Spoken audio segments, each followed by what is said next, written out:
السلام عليكم ورحمة الله وبركاته.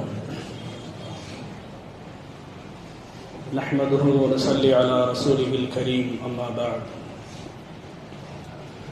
فقد قال الله سبحانه وتعالى في القرآن المجيد: أعوذ بالله من الشيطان الرجيم، بسم الله الرحمن الرحيم.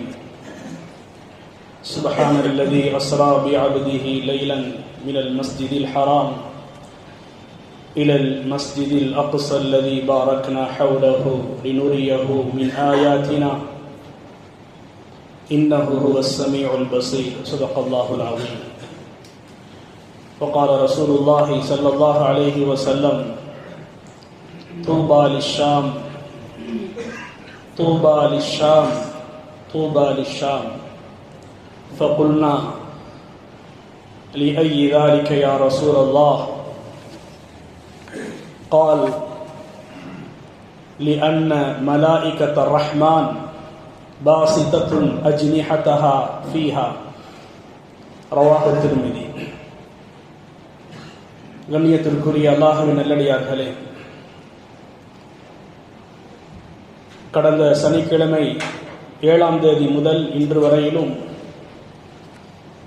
பாலஸ்தீன ஈமானை சுமந்த நம்முடைய ஈமானிய உறவுகளாக இருக்கக்கூடிய முஸ்லிம்களுக்கும்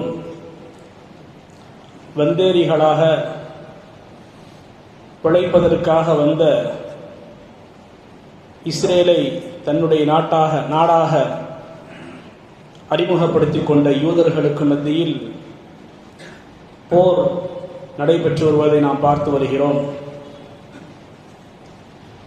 இந்த பாலஸ்தீனத்தில் இருக்கக்கூடிய ஒரு பகுதிதான் கஸா. அதை தமிழிலே காசா என்பதாக குறிப்பிடுகிறார்கள்.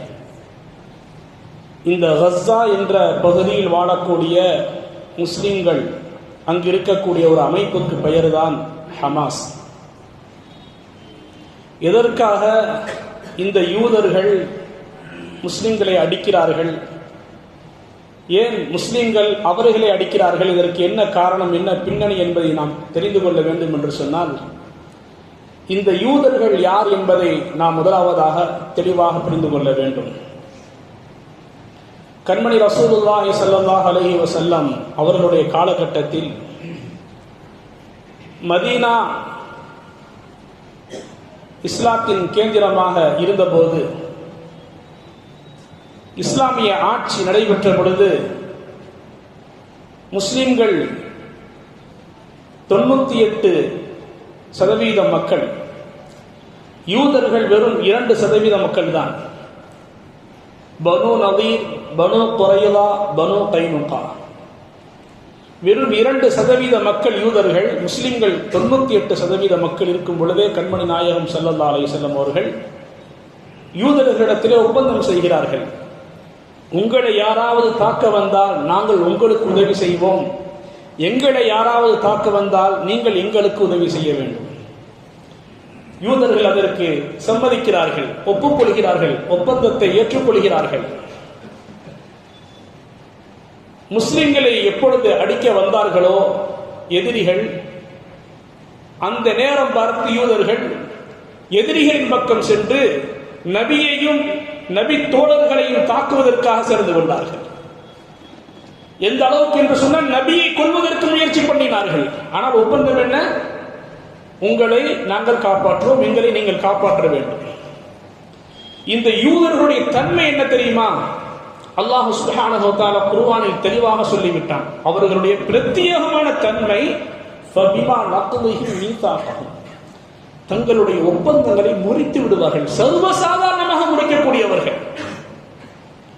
ஒப்பந்தத்தை முறித்து யார் ஒப்பந்தம் செய்வார்களோ அவர்களுக்கு எதிராக போர் செய்யக்கூடியவர்கள் இந்த யூதர்கள். எனவேதான் கண்மணி நாயகம் ஸல்லல்லாஹு அலைஹி வஸல்லம் பார்த்தார்கள், இவ்வளவு நன்றி விசுவாசமாக நடந்து கொண்ட இவர்கள் நம்மையே கொள்வதற்கு முன்வந்து விட்டார்களே, ஒப்பந்தத்தை முறித்து விட்டார்களே. நபியர்கள் சொன்னார்கள் சஹாபாக்களை பார்த்து, அரபு பிரதேசத்தில் ஒரு யூதர் கூட இருக்கக்கூடாது, எல்லாத்தையும் அடிச்சு வரட்டுங்க.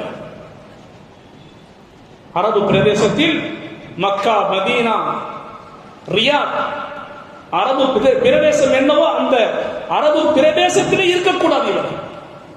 எனவேதான் இரண்டாம் கலீஃபா உமரே ஃபாரூக் ரலியல்லாஹு அன்ஹுடைய காலகட்டத்தில் யூதர்கள் ஒரு நபர் கூட இல்லை, எல்லாத்தையும் அடிச்சு விரட்டினார்கள். அன்று சென்றவர்கள் தான் நாடு இல்லாமல் திரிந்து கொண்டிருந்தவர்கள், நாடோடிகளாக வாழ்ந்தவர்கள், யாரும் இடம் கொடுக்கவில்லை. பாலஸ்தீன மக்கள், பாலஸ்தீன் அது ஷாம் நாட்டினுடைய ஒரு பகுதி. ஷாம் என்பது 4 நாடுகளை கொண்ட ஒரு பெரிய ஒரு மாகாணம். ஒன்றாவது சிரியா, இரண்டாவது லெபனான், மூன்றாவது ஜோர்டான், 4வது பாலஸ்தீனம். இந்த 4ஐயும் கொண்டதுதான் ஷாம் தேசம். இது எப்பேற்பட்ட பூமி தெரியுமா? நபிகள் நாயகம் ஸல்லல்லாஹு அலைஹி வஸல்லம் துஆ செய்வார்கள், தும்பாலி ஷாம், ஷாம் தேசத்திற்கு சுபசம்பளம் உண்டாகட்டுமாக 3 முறை சொல்வார்கள். சஹாபாக்கள் காரணம் கேட்பார்கள். நபியர்கள் சொல்வார்கள், லி அன்ன மலாயிகத்த ரஹ்மான், ரஹ்மானுடைய மலக்குகள் தங்களுடைய இறக்கைகளை விரித்து வைத்திருக்கக்கூடிய பூமி இந்த ஷாம் பிரதேசம். உறுதிமிக்க வீரியமிக்க ஈமான் கொண்ட மக்களை நீங்கள் பார்க்க வேண்டுமா? ஷாம் தேசத்திலே சென்று பாருங்கள். அங்கே வாழக்கூடிய முஸ்லிம்கள் தங்களுடைய ஈமானில் உறுதியாக இருக்கக்கூடியவர்கள், வீரியமிக்கவர்கள். அந்த ஷாம் தேசத்துக்கு வர்றாங்க இந்த யூதர்கள், பாலஸ்தீனத்துக்கு வர்றாங்க. வந்து கேட்கிறாங்க, பாலஸ்தீன முஸ்லிம் மக்கள் பெருந்தன்மையோடு போனால் போயிட்டு போகுது என்று சொல்லி ஒரு கூடாரத்திலே தங்கிக் கொள்ளுங்கள் என்பதாக சொல்லி சிறிய இடத்தை கொடுக்கிறார்கள். அந்த வந்த யூதர்கள் என்ன செய்கிறார்கள்? படிக்கிறார்கள், மும்முரமாக படிக்கிறார்கள், தேர்ச்சி பெறுகிறார்கள், நல்ல சம்பாதிக்கிறார்கள். சம்பாதித்த அந்த பணத்திலே இந்த முஸ்லிம்கள் பண விஷயத்திலே மிகவும் பலகீனப்பட்டு போயிருந்ததின் காரணமாக நிலங்களை வாங்க ஆரம்பிக்கிறார்கள். கொஞ்சம் கொஞ்சமாக நிலத்தை வாங்கி கடைசியாக இஸ்ரேல் என்ற ஒரு நாட்டையே அறிமுகப்படுத்துகிறார்கள், பிரகடனப்படுத்துகிறார்கள். ஐநா சபை இஸ்ரேல் என்ற நாட்டை அறிமுகப்படுத்துகிறது.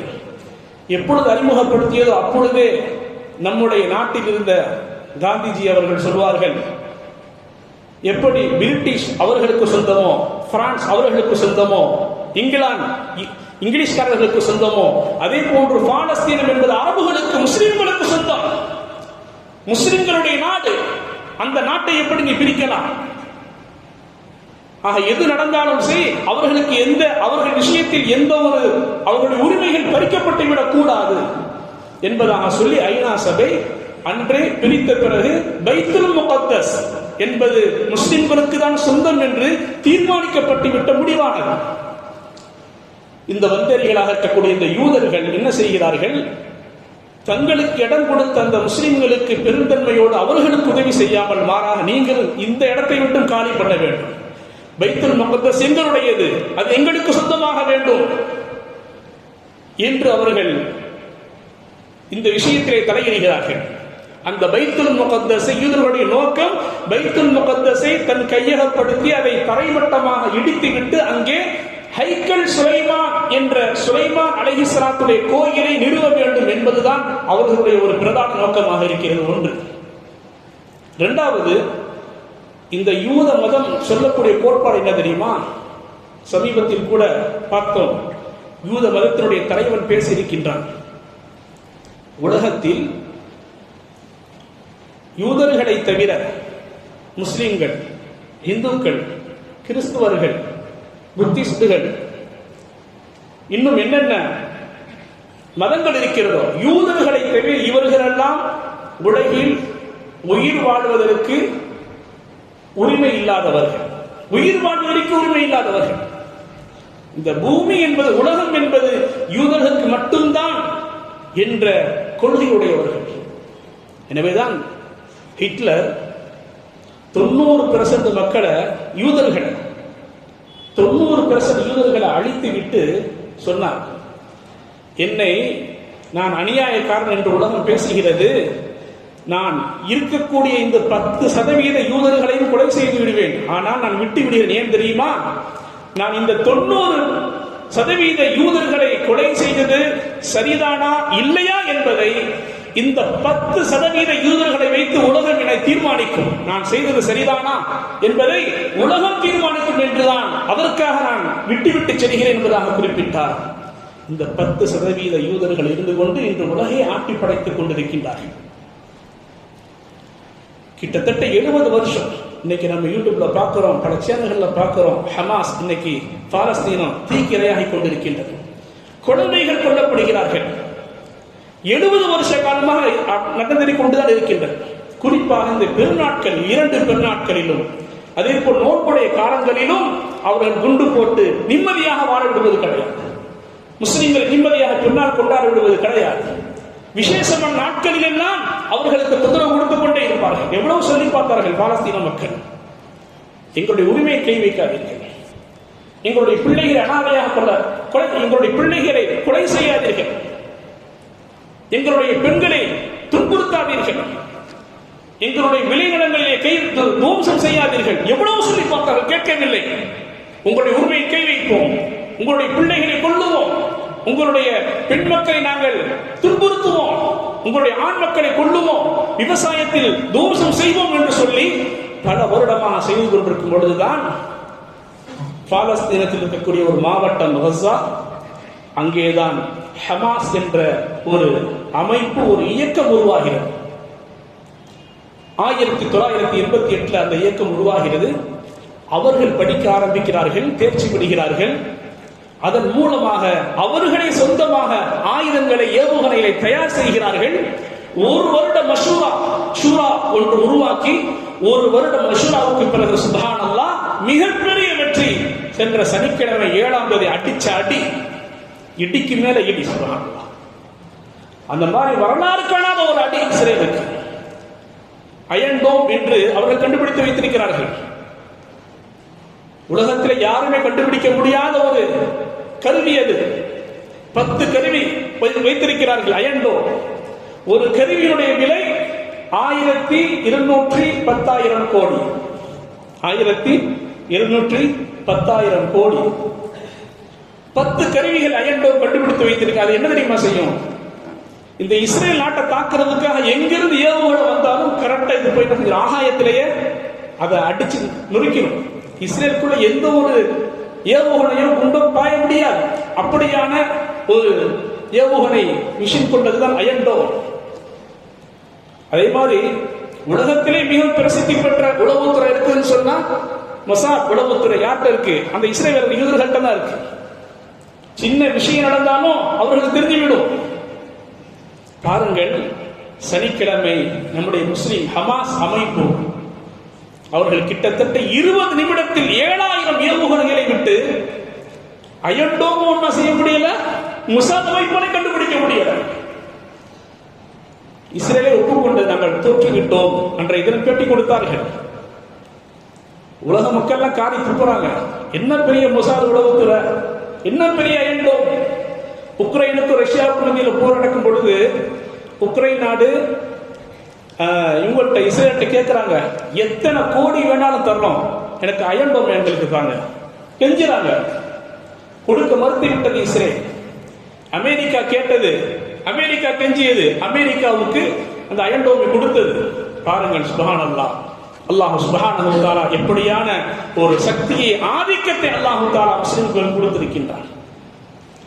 சனிக்கிழமை 20 நிமிடத்தில் 7000 ஏவுகணைகளை விட்டது மட்டுமல்ல, படத்துல போற மாதிரி சுப்ஹானல்லாஹ் பாராசூட்ல அப்படியே இறங்கி இவங்க ஏவுகணை விட்டதெல்லாம் எங்க தெரியுமா? பொதுமக்கள் மேல அல்ல, முஸ்லிம்களை, பாலஸ்தீனத்தை, பைத்துல் முகத்தஸை தாக்குவதற்காக இருக்கக்கூடிய ராணுவத்தின் மீது தான். கடல் வழியாகவும் முஸ்லிம்கள் இறங்குகிறார்கள். இஸ்ரேலுக்குள்ளாக போய்கொண்டிருக்கும் பொழுது அங்க இஸ்ரேலிய யூத பெண்மணி நிற்கிறார். அவங்கள்ட்ட கெஞ்சிறார், நான் பெண், எனக்கு 2 குழந்தைகள் இருக்கு, 2 குழந்தைக்கு தான் என்னை எதுவும் செஞ்சிடாதீங்க. முஸ்லிம்களாகிய அந்த ராணுவ வீரர்கள் சொல்றாங்க, நாங்கள் முஸ்லிம்கள், உங்களை எதுவும் செய்ய மாட்டோம், பெண்களையோ குழந்தைகளையோ வயோதிகர்களையோ நாங்கள் எதுவும் செய்ய மாட்டோம் என்று சொல்லிவிட்டு போறாங்க. பக்கத்துல வாழைப்பழங்கள் இருக்கு. அதுல ஒரு முஸ்லிம் வீரர், ராணுவ வீரர் அந்த பெண்ணிட்ட பர்மிஷன் கேட்கிறார், ஒரு வாழைப்பழத்தை நான் சாப்பிட்டு கொள்ளலாமா? பர்மிஷன் கேட்டு பர்மிஷன் கொடுத்த பிறகு அதை சாப்பிட்டு போறாங்க. நினைத்திருந்தால் கொண்டிருக்க முடியுமே. அப்ப பாராசூட்ல இறங்கி இந்த மொசாதுக்கு மேற்பட்ட ஒரு குழு இருக்கு, அதுல உள்ள முக்கியமான தலைவர்களை பிடித்துக் கொண்டு பைக்கில் வைத்துக் கொண்டு எங்க கொண்டு போறாங்க? பாலஸ்தீன கொண்டு போறாங்க. எங்க போனுச்சு? மொசாத் உளவுத்துறை எங்க போனுச்சு? ஐயண்டோ. சுப்ஹானல்லாஹ். அருமையானவர்களே, இன்று அவர்களுக்காக வேண்டி அந்த ஹமாஸ் படையினர்கள் வெறும் 20,000 பேர் தான். இன்னைக்கு இஸ்ரேல் கிட்டத்தட்ட 5 லட்சம் பேரை இறக்கி வச்சிருக்கு.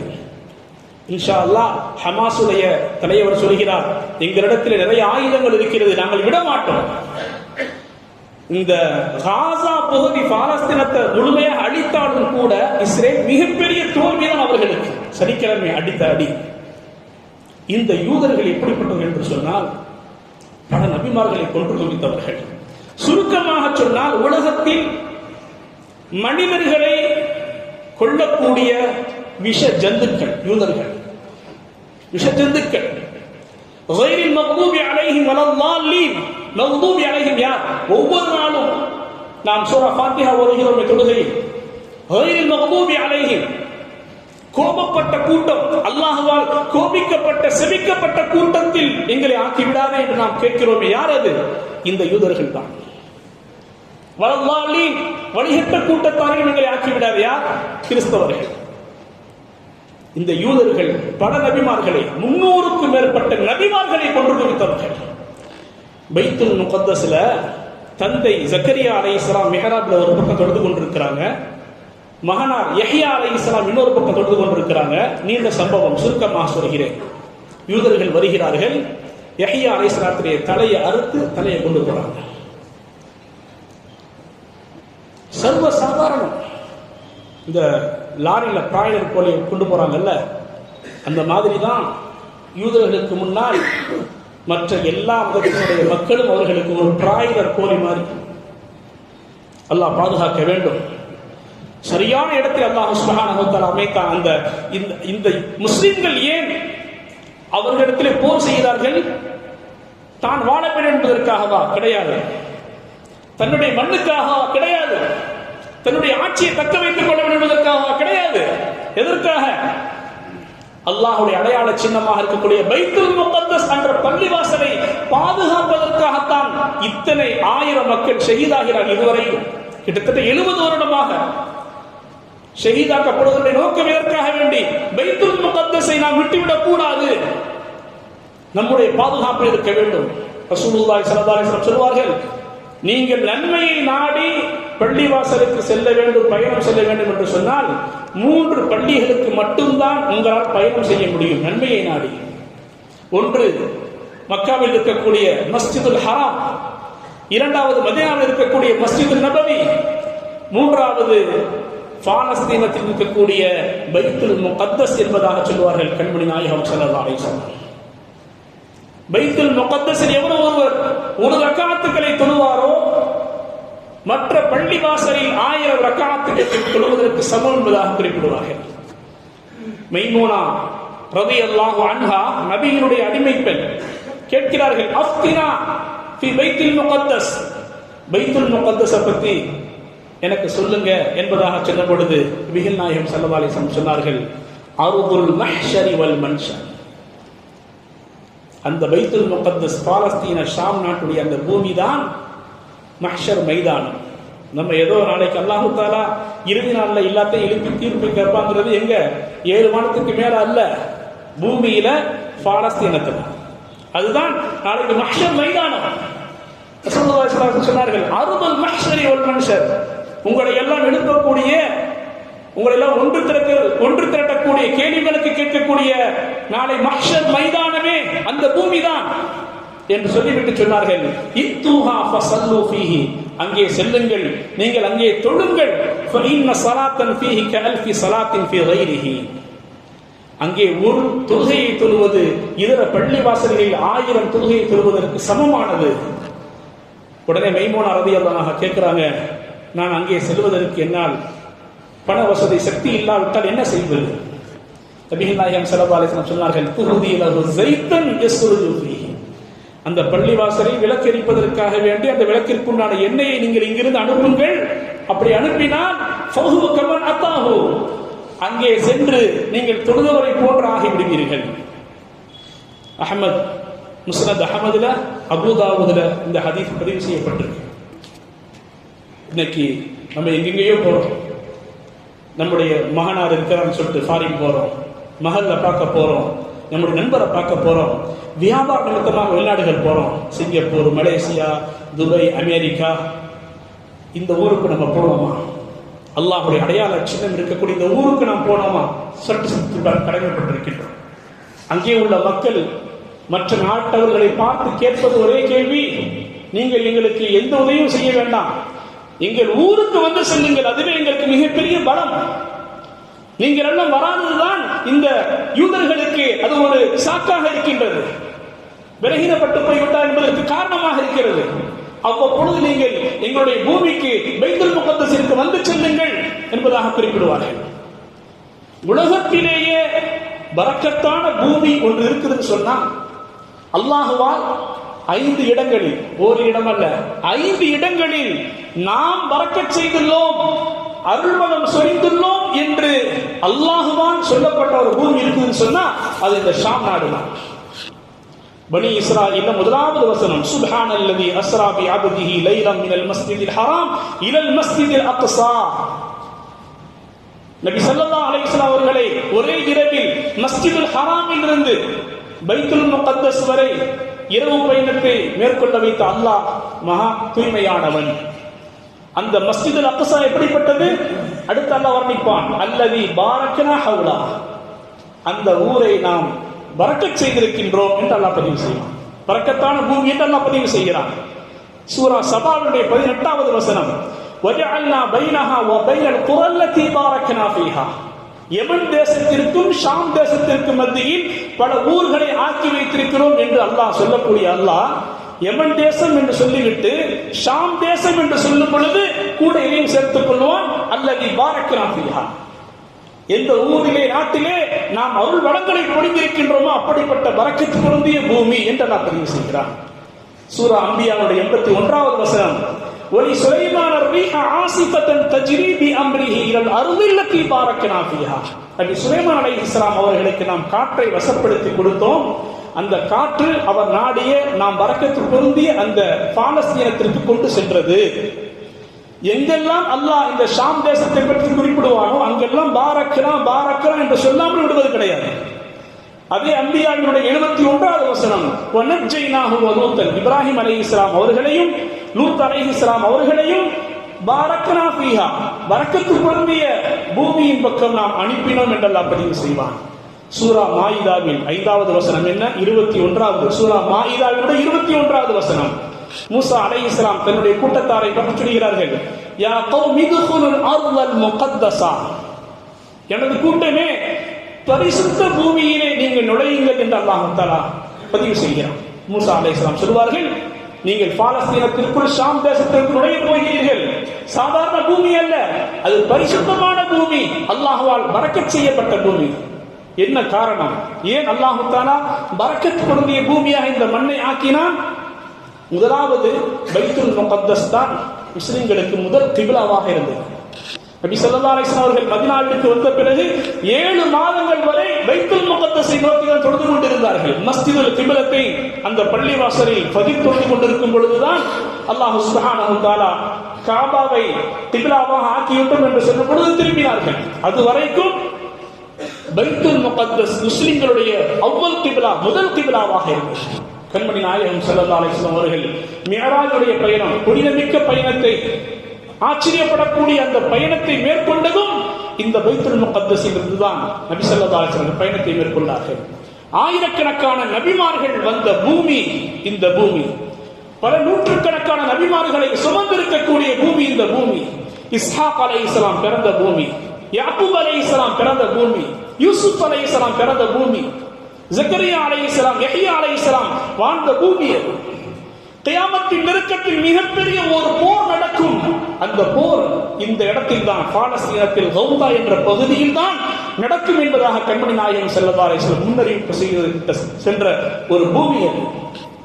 எல்லா நபிமார்களுக்கும் இமாமாக நின்று கண்மணி நாயகம் ஸல்லல்லாஹு அலைஹி வஸல்லம் தொட வைத்த பூமி. அனைத்து நபிமார்களுக்கும் மிஅராஜுடைய இரவிலே எல்லா நபிமார்களுடைய ஆன்மாக்களையும் அல்லாஹ் வரவைத்தான். 1,24,000 நபிமார்களும் இருந்தார்கள். நபிகள் நாயகம் ஸல்லல்லாஹு அலைஹி வஸல்லம் இமாமாக இருக்கிறார்கள் இரவிலே. அவர்களுக்கு நேர் பின்னால் இப்ராஹிம் அலைஹிஸ்ஸலாம், வலது பக்கம் இஸ்மாயில் அலைஹிஸ்ஸலாம், இடது பக்கம் இஸ்ஹாக் அலைஹிஸ்ஸலாம், எல்லா நபிமார்களும் நின்றார்கள். அனைத்து நபிமார்களுக்கும் நம்முடைய நபி இமாமாக நின்று தொட வைத்த ஒரு பூமி இந்த ஷாம் தேசம். ஈசா அலைஹிஸ்ஸலாம் கியாமத்துடைய நெருக்கத்தில் இறங்கக்கூடிய பூமி. பைத்துல் முகத்தஸுக்கு பக்கத்தில் வெள்ளை மினாராவில் இறங்குவார்கள்.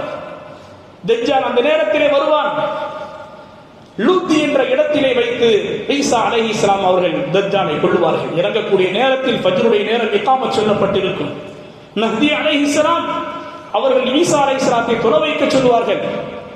ஈசா அலைஹிஸ்ஸலாம் சொல்லுவார்கள், இல்லை, நானும் என்னை விட முஹம்மது ஸல்லல்லாஹு அலைஹி வஸல்லம் உம்மத்தாகிய நீங்கள் தொட வைப்பதுதான் ஏற்றமானது என்பதாக சொல்வார்கள். அதன் பிறகு மஹ்தி அலைஹிஸ்ஸலாம் ஃபஜ்ருடைய தொழுகையை தொட வைப்பார்கள். ஆக ஈசா அலைஹிஸ்ஸலாம் இறங்கக்கூடிய பூமி. இப்படி பல்வேறு வகையான சிறப்புகளுக்கு நிகழ்கால வருங்கால இதற்கு முன்னால் நிகழ்ந்த எல்லா வகையான சிறப்புகளையும் கொண்ட சிறப்புகளை தாங்கிய ஒரு பூமி தான் இந்த பாலஸ்தீனம், ஷாம் நாடு, மஸ்ஜிதுல் அக்ஸா. இந்த பூமியில் வசிக்கக்கூடியவர்களை பார்த்துத்தான் கண்மணி நாயகம் ஸல்லல்லாஹு அலைஹி வஸல்லம் சொன்னார்கள், லா தஸாலு தாயிஃபத்துன் மின் உம்மதி வாஹிரீன அலல் ஹக் ஹத்தா தகூம ஸாஅ. என்னுடைய சமுதாயத்தில் ஒரு கூட்டம் இந்த மார்க்கத்திற்காக வேண்டி, ஈமானுக்காக வேண்டி அவர்கள் போராடி கொண்டே இருப்பார்கள். அல்லாஹுக்காக வேண்டி தன்னுடைய உயிரை அவர்கள் அல்லாஹுக்காக கொடுத்துக் கொண்டே இருப்பார்கள். எதுவரை? ஹத்தா தகூம ஸாஅ, கியாமத் நாள் வரும் வரையிலும். உறுதிமிக்க ஈமான் உள்ளவர்களை பார்க்க வேண்டுமா? பாலஸ்தீனத்தில் வாழக்கூடிய மக்களை பார்க்க. சஹாபாக்களுடைய ஈமானை கொண்ட மக்களை பார்க்க வேண்டுமா? இன்னைக்கு கஸா என்ற பகுதியில் இருந்து கொண்டு ஹமாஸ் என்ற அமைப்பு போர் செய்கிறார்களே, அந்த ஹமாஸ் என்ற கூட்டத்தை நீங்கள் பார்த்துக் கொள்ளுங்கள்.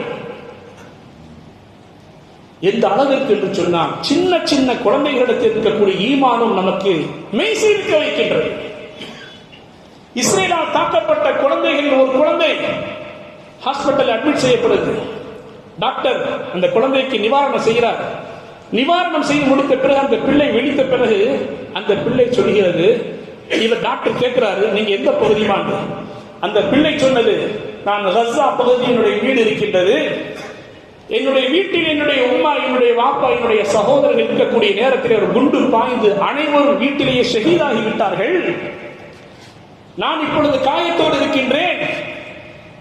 நானும் ஷஹீதாகுவேன் எப்பொழுது தெரியுமா?